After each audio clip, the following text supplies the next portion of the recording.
Дэлхийн 1-р дайныг судлах нь их олон хүнд заримдаа бага зэрэг эргэлзээтэй санагддаг байх л да. Эхний гол шалтгаан нь дэлхийн 1-р дайны өмнө дэлхийн одоогийн байдлаасаа маш өөр байсантай холбоотой. Бидний амьдарч байгаа энэ дэлхийн 1-р дайн дараагаар нь 2-р дайнаар хэлбэршин тогтсон. Энэ талаар илүү сайн ойлгохын тулд бид орчин үеийн дэлхий тухайд ямар байсныг, тэр дундаа орчин үеийн Европ төв ямар байсныг энэ газрын зургаас харцгаая.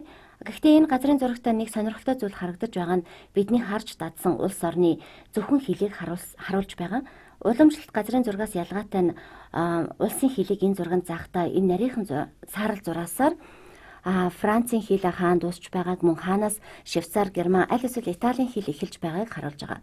Үүнээс гадна энэ зурганд хүмүүс хаана ямар хэлээр ярьдаг болохыг илүү тодорхой тусгасан байна. Жишээлбэл эндээс Францаар, Германаар ярьдаг хүмүүс хаана амьдардаг болохыг харж болно. Эндээс бид нэг зүйлийг ажиглах боломжтой. Орчин үеийн Европын улс орнуудын хэл өнөөдрийн тус хэлээр ярьдаг хүмүүсийн тархацтай маш ойролцоо байдлаар таарч байгаа юм. Гэхдээ бас ялгаатай тохирохгүй байгаа бүс нутгууд ч байгаа. Жишээлбэл Каталон болон Испани. Энэ нь заримдаа баггүй төрөгдлийг бий болгодог. Гэхдээ орчин үеийн Европын ихэнх хэсэгт тухайн хэлээр ярьдаг хүмүүсийн тархац тэр үндэсний хэлийн шугамтай ихэнх талаараа давхцдаг. Харин дэлхийн 1-р дайны өмнөх үеийг харвал олон зүйл их өөр байсан. Зарим улсын хэлийг бид таних боломжтой. Жишээлбэл нэгдсэн вант улс хэрэв Ирландыг оруулбал одоогийн нэгдсэн вант улсын хэл тухайн үеийнхээс төдийлөн ялгаатай биш. Испани, Франц бас нэг их ялгаа алга, Италич бас. Харин Германы хувьд бол их өөр байна. Германы эзэнт гүрэн дэлхийн 1-р дайн эхлэх үе буюу 1914 оноос өмнөх 1900-аад оны ихэнх үед Оросын эзэнт гүрэн хүртэлх нутагт амьдарч байсан олон жижиг үндэстнүүдийг нэгтгэн оршиж байсан. Энэ хэсэгт амьдарч байсан угсаатнууд одоо бол бие даасан улс болон оршиж байгаа. Магадгүй таны анзаарсан өөр нэг зүйл бол Австри-Унгарын хэмээх томоохон улс.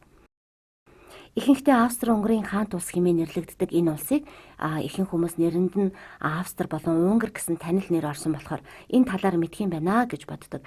Гэхдээ үнэн хэрэгтээ энэ ямар улс байсан бэ? Тэдний талаар юун тийм сонирхолтой гэж үнэхээр эзэнт гүрэн байсан уу? Үнэхээр тэд нэг хэлээр ярьдаг байсан уу? Эсвэл олон өөр угсаатан үндэстнүүдээс бүрэлдэн бий болсон уу гэх асуултууд гарч ирдэг. За энэ зурган дээр бид дэлхийн 1-р дайны өмнөх Австри-Унгарын эзэнт гүрнийг томруулан харж байна. Хэрэг бид дэлхийн 1-р дайн хэрхэн эхэлсэн талаар мэдхийг оролдож байгаа бол онцгойлон авч үзэх шаардлагатай улс нь Австри-Унгарын эзэнт гүрэн юм. Учир нь дэлхийн 1-р дайн эхлэхээс өмнө 1908 онд Австри-Унгарын эзэнт гүрэн Босни-Герцеговин улсыг хүчээр нэгтгэсэн. Энэ бол бодлонтой асуудлын нэг л дээ. Босни-Герцеговин гэдэг нэр нь үнэн хэрэгтээ нэг л улсын нэр.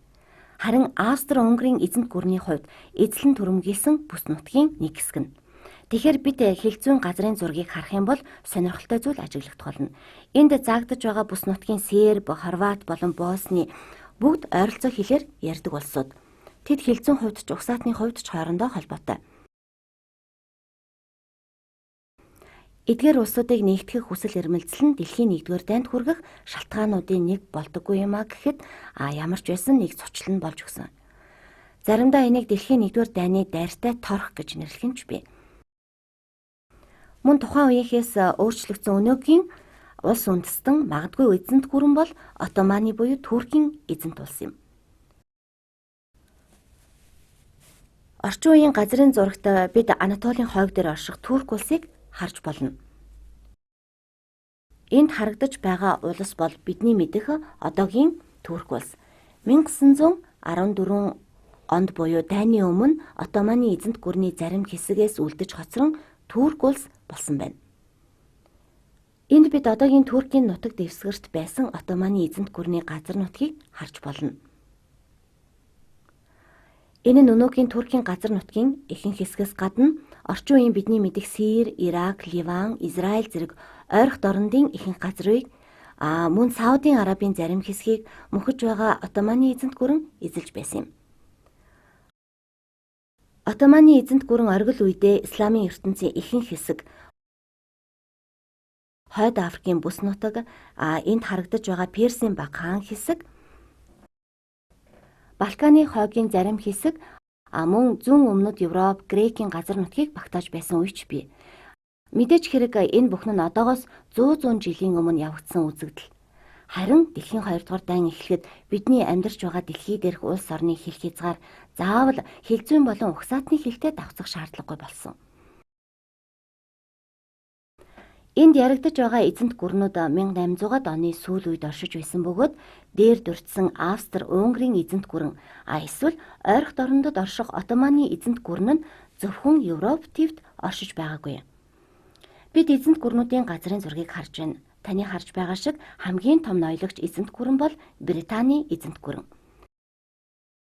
Зурагт ягаан өнгөөр тэмдэглэгдсэн улс бол нэгдсэн вант улс. Энэ зурганд харагдаж байгаа арал бол Их Британи, харин энэ дээр Ирландыг нэмэхээр нэгдсэн вант улс болж байгаа юм. Их Британи тухайн үедээ Аз тивийн энэтхэг орчмын бүс нутгийг мөн түүнчлэн тусгаар тогтносон гэх Египт улсад их хэмжээний нөлөөлөл тогтоосон. Канада, Австрали, Шинэ Зеланд зэрэг улсууд нь Их Британий эзэнт гүрний нэгэн хэсэг болж байсан. Мөн Африкийн томоохон бүс нутгийг Британи захирдаг байсныг хүмүүс төдий л мэддэггүй. Ийм байдлаар дэлхийн 1-р дайны өмнөх үед эзэнт гүрнүүд хоорондоо өрсөлдөж байсан. Ялангуяа Европын томоохон хүчнүүдийн хооронд колоничлын өрсөлдөөн их байсан. Энийн дотор Их Британи буюу нэгдсэн вант улс хамгийн том газар нутгийг эзлэн оршиж байгаа. Их Британий эзэнт гүрэнд нар жаргадаггүй гэх үгч хүртэл бий болсон. Британчууд зүгээр суулгүй хүчээ зузаатгахыг харсан германчууд мөн л цэрэг армийнхаа хүчийг нэмэгдүүлснээр өрсөлдөөн улам хурцдах болсон. Энэ нь өөрсдийн эзэнт гүрнээ байгуулах зорилготой өрсөлдөөн болон хувирсан байгаа. Ийхүү Герман Африкт өөрийн эзэнт гүрнээ байгуулсан бол Франц Африкийн томоохон хэсгийг захирах болсон юм. Энэ бүхнийг бид нэгтгэн авч үзвэл зарим эзэнт гүрэн зөвхөн өөрсдийн эрх ашигыг нөлөөллийн хүчийг тэлэхэд чиглэж байгаа юм. Тэгэхээр энэ бүхний мөн чанар нь бусдын баялагийг эзэмших зорилготой байсан доршин. Түүхий эдийн нөөц тэр дундаа газрын тосны баялагийг эзэмших нь хэр хүчирхэг улс болохыг тодорхойлж байгаа юм. Эцэст нь энэ бүгд бидэнд дэлхийн 1-р дайн яагаад эхлэх болсон талаар тулгуур ойлголтыг өгч байгаа юм аа.